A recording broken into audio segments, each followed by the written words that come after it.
Michelle, I just wanted to thank you for sending over such detailed responses to my questions in preparation for this session. It's definitely useful to have the background on where you're at and what's giving you trouble. Thank you so much. I really appreciate it. Of course. So what's going on for you? You talked a lot about games. So my thing was, I know that the games is the section where you can typically, they say you can improve the most and gain more points on if you improve that section. It's like the most learnable section to improve. And my thing is, I struggle with two things. I struggle with timing, and I struggle with actually setting up those diagrams, because I know that I get a game and then I start reading and then I start kind of getting anxious or nervous because I'm not super certain as to whether my setup is strong or if it's the correct setup or the most efficient. And then by then I'm already losing time. I get to the questions and I find myself towards the last questions.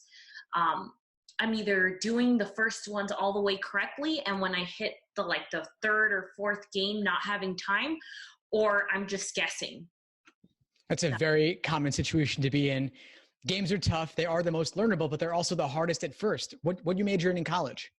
I did psych, and I did a psych and bio. I had never seen a logic game before, ever. So I've been learning what a logic game is by practicing the questions. Yeah. And how many questions have you done? How many games have you tried out? I took a course called Kaplan, or not Cap. Yeah, I think it was Kaplan. I will tell you that I feel like it didn't help at all. I almost feel like I ended up more confused than when I started, because they do a diagnostic test and I scored, I think, about the same from start to finish. And I then tried to study a little bit more just off of the books they gave me, and I stayed in that same area. Wow, that must have been really discouraging. I wanted to cry. It's totally understandable. And unfortunately, that does happen to a lot of people. Some of these classes, it's hard to get personalized attention. And then if the methodologies don't work for you, you're kind of stuck in that. So I'm glad that you're using different materials now and that you've reached out and found me, because I think that there's a lot that we can do together. And you said you've done half the games in that book, but that may not actually be that many games. Maybe it's at most a couple dozen, right? Yeah, it's probably a couple dozen. Yeah, and there's over 350 released LSAT logic games ever. Yeah, there's a lot. So for that reason, I think you don't need to do all of them, of course. But if you were to even expose yourself to 100 or 150 of those games, you would see more of the patterns they contain. A couple dozen really isn't enough. The LSAT does repeat itself, and there are certain trends, but there's enough variety that you almost need a larger sample to start seeing the patterns. I also bought the 10 official ever released LSATs by, I think LSAC is the one who they basically they have it on their website. So I bought those, but I didn't want to start those until I felt like I didn't want to waste them until I felt like I actually had this material down a little bit more solid.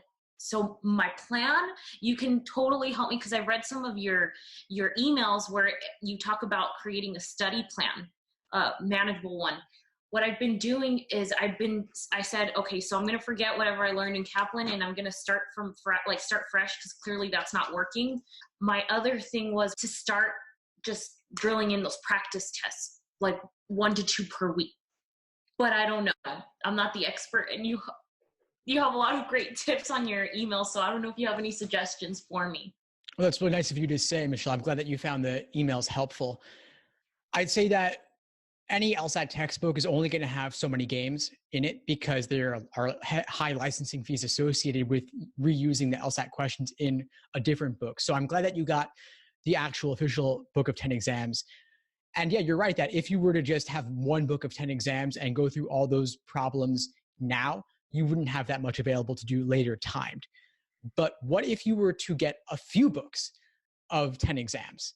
Then you could save some to do untimed or even individual timed sections, and save others to do as full-length exams closer to test day. Which ones would you recommend? Because I saw there's a list. They go up to 6 series.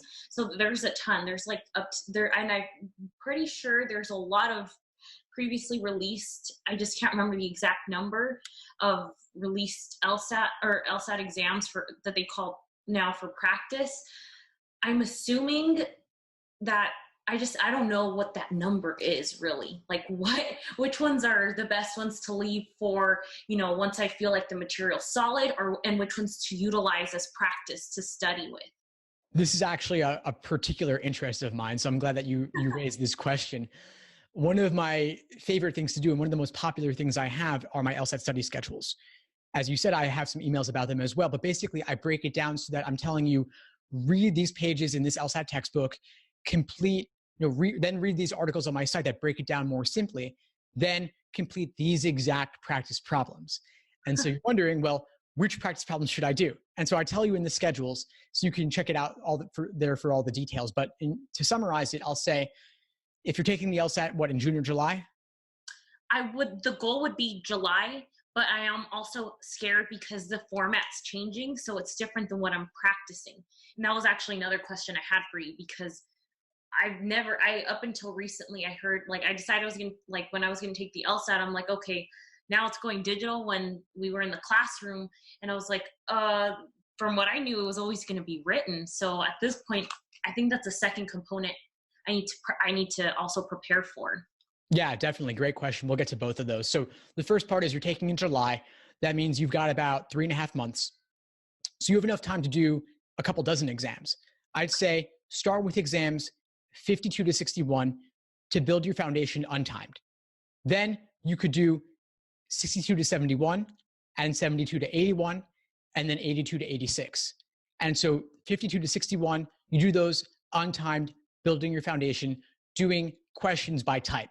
I have detailed categorizations on my site and linked in the schedules as well, breaking down game types and breaking down logical reasoning types, and then even reading passages as well.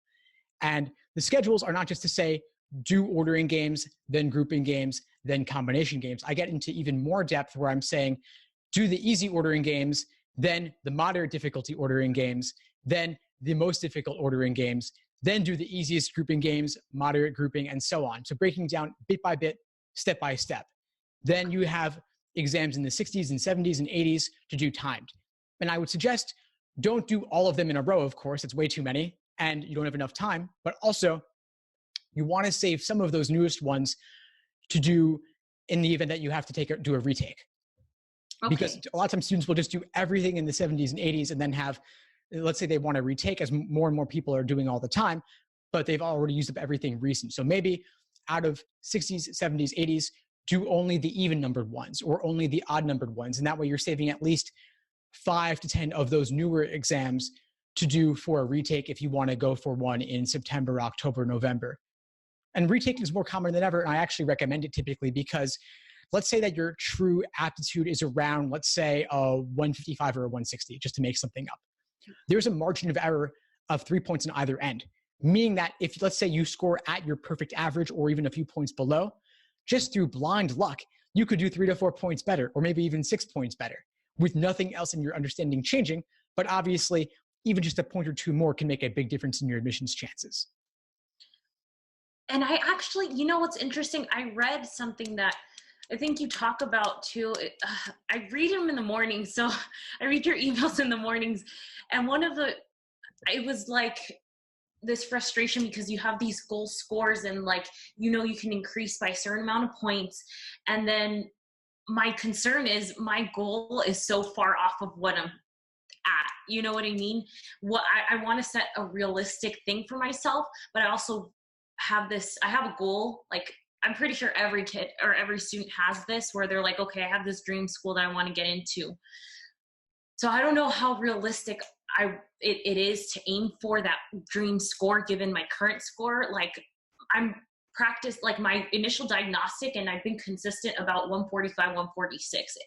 No plus or minus. It's always spot on 145, 146, 147, 145, always those scores. But I also haven't finished, like I said, I didn't feel like Kaplan helped me at all. I literally feel like I went into the class and they just taught you about what a logic game is and what these things are, which in a sense it's helpful. It's like the ABCs of what the LSAT is, but I didn't actually feel like I gained anything from that. If anything, I felt like it almost made me feel like I was doing worse. Well, it's kind of that's natural, by the way. It's kind of a funny thing where a lot of times people start actually learning the techniques and the methodology and the terminology of the LSAT, and then their score drops. It's the craziest thing. It's because oftentimes it causes us to overthink things when your aptitude alone will actually carry you pretty far. What happens though is on the tougher questions, things fall apart if you don't have a technique or strategy in mind.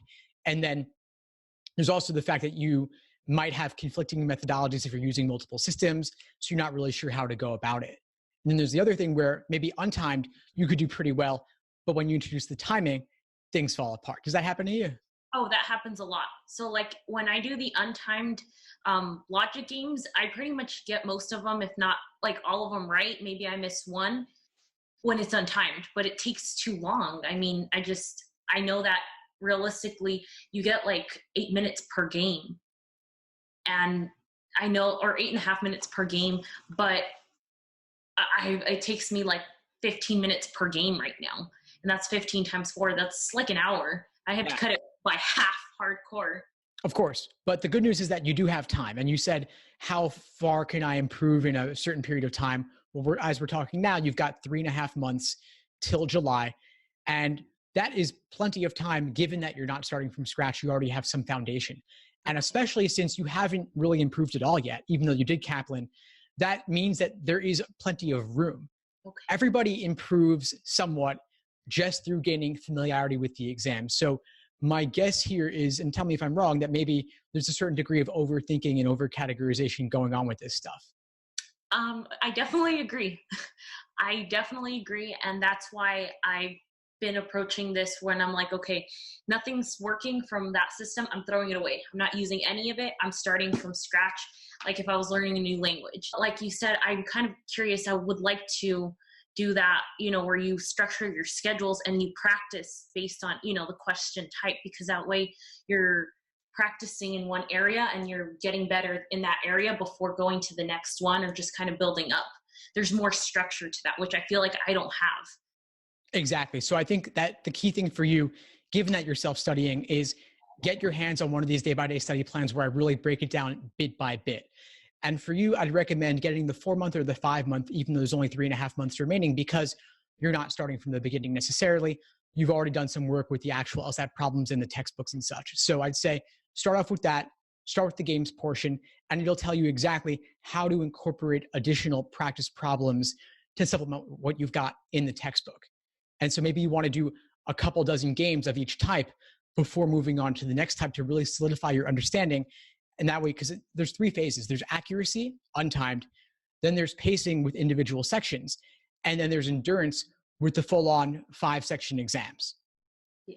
And so I think maybe you're jumping the gun a little bit, not doing enough practice problems when you need to do more of them to build your understanding untimed. And you said that you're doing well untimed, but I think that there is a certain potential efficiency you can bring with a deeper understanding, because as you know, timing is such a big part of this exam. And the short answer to getting faster is just to have a better understanding. I absolutely agree. And that's where I'm trying to figure out, like I get scared because I'm like, okay, I'm just reading all this on logical games, but then I also need help with logical reasoning. Should I combine? It's like this uncertainty. So I think that the schedule, like you're talking about, would really help me structure, because that's what I lack. And then this whole, I think I get anxious when I don't know whether I should be doing, what I should be focusing on, it's actually a lot harder than I thought. Yeah, so, it is. It's harder for everyone than they initially think. I thought I could knock this out in 2-3 months when I first started, but my scores stayed in the low 150s for a long time when I had dreams of a 170 plus. And it ended up taking me a full year. And I don't want it to take you that long, of course, but it does typically take longer than we expect. And I think that for most people, it does take them 5 to 6 months to reach their fullest potential. Now you've got 3.5 remaining, but you've also been studying for a while. So I think that collectively you could have enough time to be good for July. Another thing too would be, I consider taking it July and then just already telling myself, okay, I'm retaking it October. And that if I take it in July and I do well, great job. I'm going to give it my absolute all, but I'm not going to stop studying so that I still take it in October. And if I love my score, absolutely fantastic. And if not, October is like, but at the same, because I'm not, I don't want to put a timeline. My goal is 172 actually, or I would, and that's really high given what I've been doing as my diagnostic. You know what I mean? It's a really high jump. So that means there might be a lot more in my process that I need to do to get to that score, which for me, I'd rather put in the time now, because I think from the research I've done, the higher you get on that score, I think it pays off, especially in law school. It does. There's documentation of this, and a single point on the LSAT could be another $4,000 in value. And if you think about the ROI on that over the course of your entire career being leveled up in that way, it's huge. I mean, getting more scholarship money, $5,000, $10,000 a year, even getting a full ride or getting into a better law school, 170 if you want a top 14, that's not out of reach. And it does take a tremendous amount of work. It does take giving it your all. And I'm glad to hear that you're thinking about doing October as well. It's funny. I had an LSAT meetup the other night here in New York, and there was a guy there who was taking the March LSAT, and he had some anxiety and nerves about it, which is natural, of course. It happens to everybody. And so I said to him, would it kill you to pay the registration fee for June or July now, even if you might not take it, just to have the peace of mind knowing that this is not the only LSAT you have in front of you? Because, of course, while the LSAT itself in general is extremely important, no one particular test date is extremely important, especially since law schools do not average multiple LSAT scores. You can retake, and they'll take you with the best one you have. Yeah, that's definitely, for me, I felt like that makes me study with more desire, because I'm not saying this is the only exam I could ever take. I know if I did that, that gives me this anxiety, like you mentioned, that he had, because that's given. I want to make sure I give it my absolute all, but that I also don't go in thinking this is it. If I don't do it now, I'm done. And I know that can also inhibit I feel like it can inhibit my actual scores or my success in exams. So I want to make sure like I'm realistic too, because going from a 145 to a 170, but I also feel like I need to take the July exam. So at least I know in those conditions where I'm at and what, kind of like a midpoint, because essentially October is still early enough to do an application. And it would have been, I want to make sure I'm taking care of what I need to take care of, because really my dream school is UCLA, and you don't get in with when anything below, I think 170. Yeah, that's true. I mean, you could, depending on your GPA, maybe, but obviously a 170 plus will definitely improve your odds and any potential scholarship money that might come along with it. But it sounds like, honestly, you're giving it your all. You're giving it the time that it deserves. How many hours are you looking to put in per week? I would like to. I read something where they suggested 40 hours a week as a good solid, just the minimum. I also have to do I do part-time work. So I tutor kids in the evenings, and I dog walk just to live. So I was working full-time, and then I was like, there's no way. There's absolutely no way I can stick to my schedule and dedicate myself and try to get a 170. Maybe other people can. I was just realistic with myself. I have other things that with my health and stuff that I have to take care of. So my best hours of the day between 11 or even 10 or 11 up until 8 o'clock. Anything after that, I start going downhill. And I think most people are like that. I want to be realistic, and my main focus is this exam. As crazy as it sounds, it's this exam. So I want to put in a good amount of time, which I'm hoping to do 40 hours. But if I have to do plus, I'm fine with that. Having a structure is what I need, because what I've been currently doing is any kind of in between, any breaks. I'm like, okay, I'm done at 12, and then I have till 5. Then I have a 5 to 6. Great. So stay at the library, and I'm like, good. 7 to 9, they're closing. Great. It's time to go home. That's kind of what my schedule looks like. Okay. I like it. Now, first off, it's not crazy to make this your number one priority. You're talking to me, first of all. Of course, I think this should be the top priority, but also not at the expense of your health, not at the expense of your making a living in the meantime. And honestly, 40 hours sounds like a lot. I'd say the LSAT is a good part-time job, but unless you're doing it for a living like I am, it's not a good full-time job because it can lead to burnout. I can tutor several hours a day, but I don't. I work with a limited number of students. But either way, back when I did tutor several hours a day, it was my life, but it also wasn't. I didn't have the same level of personal investment in it because, of course, I can never care more about the result than my students do, right? Ultimately it's your life and it's about what you do on your end outside of our coaching sessions. But what I can say is that given that you're working part-time, you do have more time available to you for studying than most people do. So I can lay out for you what I consider to be an ideal but kind of boring LSAT studying lifestyle that lets you maximize your LSAT focus, but still keep everything else solid. So let's say you wake up anywhere from what time do you wake up typically? Realistically, I wake up at about 7:30. 7:30 is I should be waking up earlier, but it takes me time. I wake up, I make coffee, I eat breakfast, and then it still takes me some time to kind of be okay. That is okay. That is normal. And believe me, 7:30 is pretty good for someone who's not working an office job. Yeah. And it's not too far off from the sunrise, right? Yeah, it's true. No, that's great. So let's say you do all your getting ready morning stuff by, let's say 9:30, 10, you're ready to go. Mm-hmm. And you said 11 is like a good starting point for you. So let's even say 11. 11's okay. Let's say you study and you ate breakfast already, so you don't need to have an early lunch. But let's say you study from 11 to 1:30 or 11 to 2. That's a good 3-hour block. You incorporate a few breaks here and there throughout that 3-hour block, maybe 5 minutes here, 10 minutes there. It's all good. You take a break for lunch at 1:30, 2 o'clock, maybe 30 minutes, maybe 45 minutes. You go for a walk if the weather is good. Now, I guess in California, it's always good, right? So you have that as your benefit. So you got that. Then you come back to studying, let's say at 2:30, 3 o'clock. You do another 3 hours till 6. That's enough. That's fine. That's 5.5, 6 hours in a day. That's all you really need.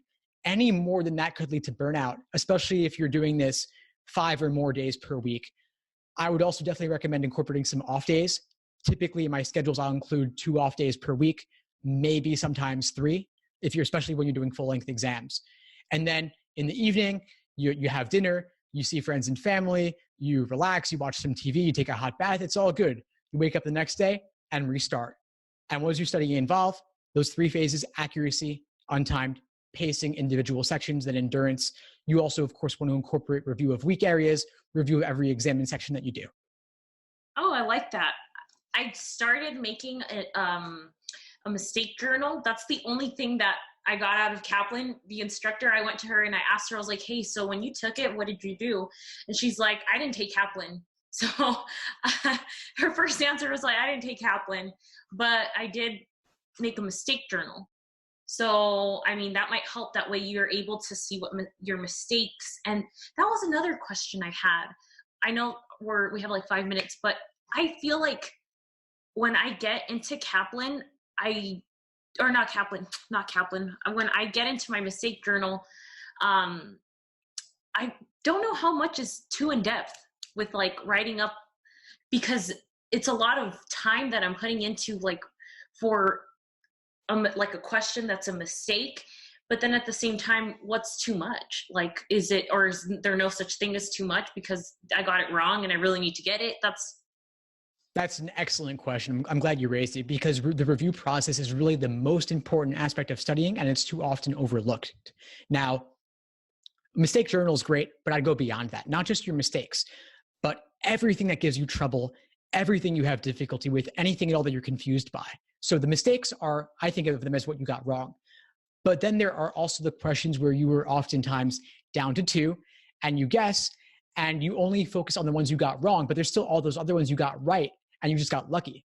So if you consider those as well, you may actually double the number of questions that you have the opportunity to review and the opportunity to learn from. The real value in doing problems is in finding the areas that give you the most trouble so that you can hone in on those. And then yes, keep a journal, keep a running list of everything you've ever had difficulty with. And then when you're writing out your explanations, you asked, how much is too much? Is there a such thing as too much? It's a great question as well. And I'd say there really isn't a such thing as too much if you're articulating your thought process and where you went wrong. You want to look at every single answer choice that tempted you that was wrong and figure out what was tempting about it and what ultimately made it wrong.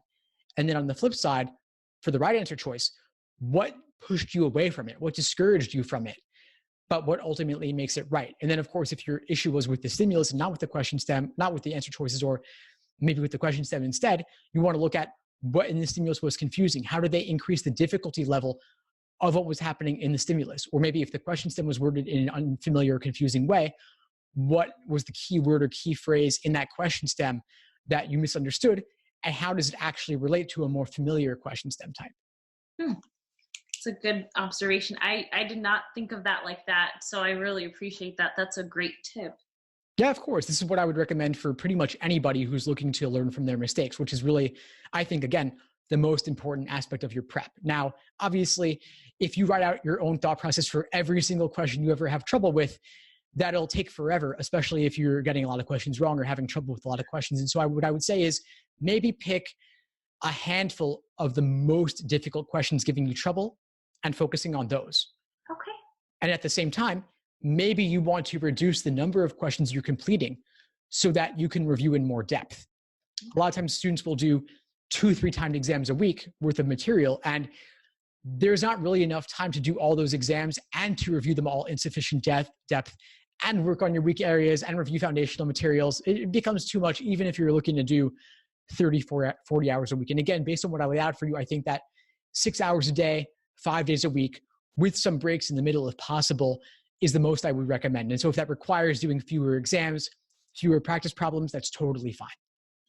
So in this case, it's, I'm looking towards like actually looking into your schedules, because I've seen that, you have different options for schedules. At this point too, is that in conjunction with a book? Yeah, sure. Great question. I think the most important thing in using the schedules is the actual LSAT prep tests in books of 10 on Amazon. They're published by LSAC. Each book of 10 is about $20 each. And so the only thing you need for the schedules is those books of 10 exams. I recommend getting 3 of them and then the individuals. So 52 to 61, 62 to 71, 72 to 81, and then the individual ones, which are currently 82 to 86. Now, if you want to use other materials, I do have references and citations for where to go elsewhere. I also have articles to various articles on my site, which of course are freely accessible. I do include references to some of my other materials, like the courses and some of the guides and cheat sheets and such. But those are really optional things to consider. All you really need are the actual LSAT exams. Okay, so that's pretty good. I have two of them. I have the 5 and the 6, but I probably want to start it with the earlier versions and leave those for, like you said, the timed. So my next step would be just like looking into the schedules and purchasing the Amazon earlier 10, like you said. I think so it would be this up from the 62 to 71. I'm sorry, the 52 to 61 and the 62 to 71, at least right now, for me to start out with practicing. That sounds perfect. I really appreciate your help. You've been awesome. Thank you so much. Of course, Michelle. It's my absolute pleasure. Is there anything else you would need to feel complete for today to know what to do going forward? No, it was super helpful, because I feel like now I have a plan for how to structure the rest of my studying a little bit more efficiently for the following. It could be anywhere from 3.5 to all the way till October, which would be 5-6 months at this point. But I feel better. Like I feel better. I lacked a lot. I lacked any kind of ideas with structure. So that's why I super appreciate having had this meeting with you. I'm really happy to hear that. That's why I do this sort of thing. What would you say is the biggest insight that you got from our session today? Definitely learning that I can still survive and like actually get this, like actually tackle this with a structured schedule and still have a life. Because I get a lot of feedback from family members who are like, oh, I guess to do well, you should be studying 8 to 10 hours. You have to stay inside your house all day, every single day. Like, it's hard to do that too when you want to do part-time work and you kind of have to survive. And also, like you said, the whole burnout. But I think that 6 hours a day and having every 1 or maybe 2 off days helps me feel like, okay, I can do this and I can structure my schedule and I can do this. I'm going to put a lot of work, but it's doable. It's manageable. It is. And you're in the fortunate position to be able to study full-time or close to it. And so I think that you're definitely maximizing your odds to gain that significant score increase. It's not without, like I said, scary to do so because I had to quit my job and now I'm, living off of savings and living off of my extra side cash, like I said, tutoring and dog walking. But I think it's worth it because I was in a 40-hour job where it was horrible and my mind was racing at 100 miles per hour, 8 hours a day, a 2-hour commute. So I really I wasn't grasping anything effectively. And this is my first priority. So. Yeah. Well, I'm glad it's your first priority. The people who do the best on this, like I said, they do tend to make it their number one mission and focus. So I think that given your commitment to this and investing yourself in the process, you'll be in a better position to improve your score than most. And I look forward to seeing how you progress along the way. I want you to keep in touch with me and let me know if you need anything at all as you move forward with your prep. Thank you so much. I will definitely reach out to you because I'm going to pick a schedule that I think your 5-month schedule or 6-month schedule sounds really good to me. Perfect. Well, keep in touch as you move forward. Again, I'm happy to help however I can. Thank you so much. I really appreciate it. Thanks for tuning into the show. Please subscribe if you haven't done so already to be notified of new episodes as I release them. And feel free to reach out if you need anything at all as you move forward with your prep. I'm happy to help however I can. In the meantime, I'll wish you all the best and take care.